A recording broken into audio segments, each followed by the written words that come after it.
Imaginez que vous consacriez plus de 20 ans de votre vie à quelque chose et que vous réalisiez un jour que ce n'était pas ce que vous pensiez. Que se passe-t-il lorsque les promesses qui vous ont convaincu d'adhérer sont les mêmes que celles qui vous poussent à partir? Aujourd'hui, vous allez entendre l'histoire d'Elena, une femme qui a été témoin de Jéhovah pendant 26 ans.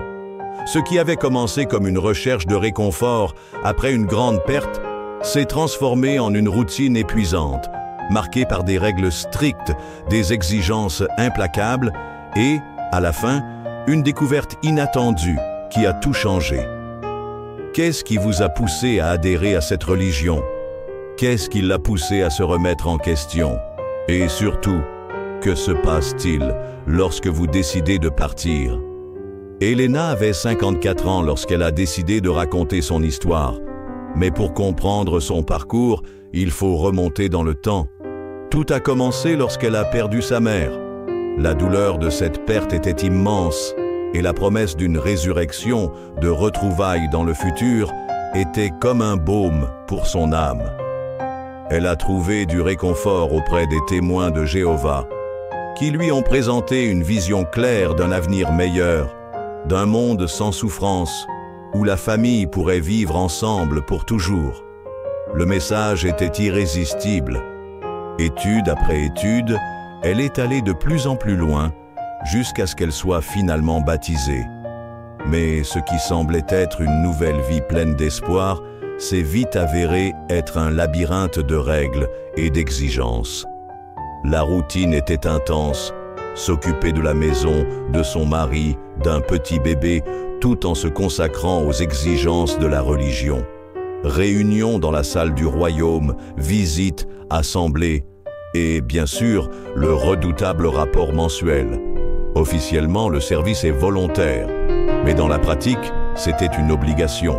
Si on ne le rendait pas, il y avait toujours des questions et des pressions.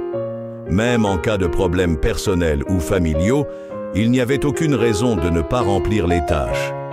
Les années ont passé et, au lieu de trouver la paix, Elena s'est sentie de plus en plus dépassée.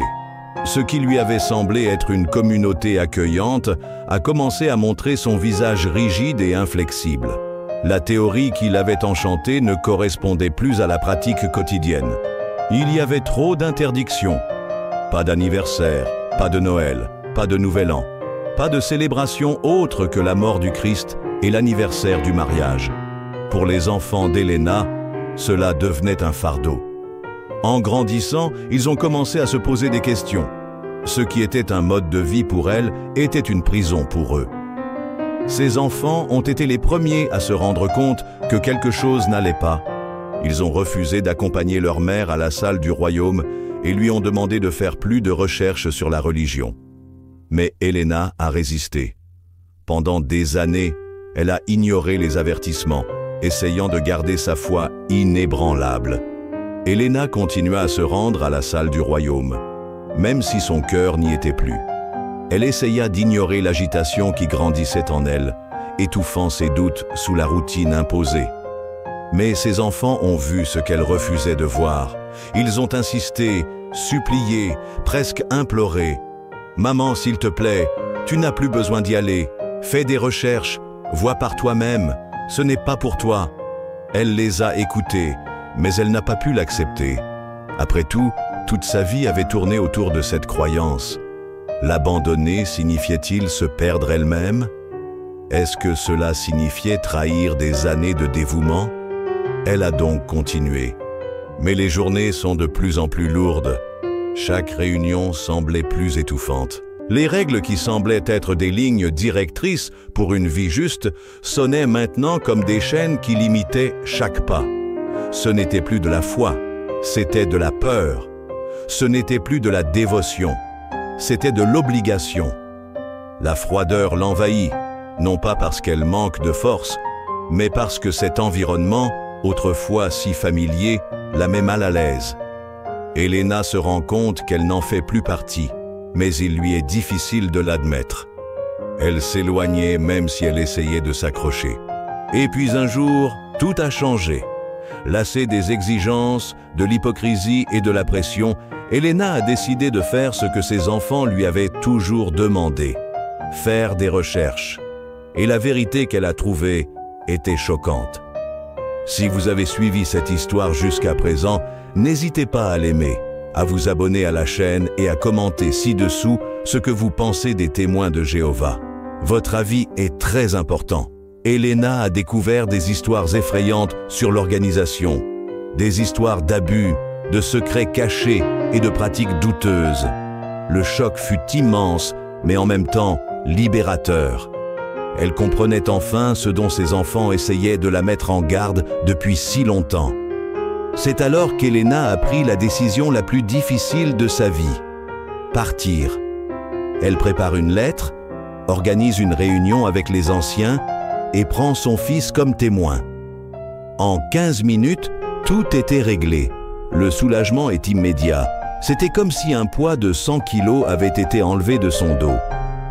Mais son voyage ne s'est pas arrêté là. Au contraire, ce n'était que le début d'une nouvelle vie.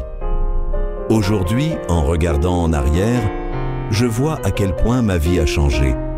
Après des années de peur, de culpabilité et d'incertitude, je me sens enfin libre. Le processus n'a pas été facile, et la douleur de la rupture avec des personnes que je considérais autrefois comme ma famille est toujours présente. Mais ce que j'ai gagné en retour vaut toutes les cicatrices laissées derrière moi. Au fil du temps, j'ai appris à tisser de nouveaux liens, à renouer avec mes enfants et, surtout, avec moi-même.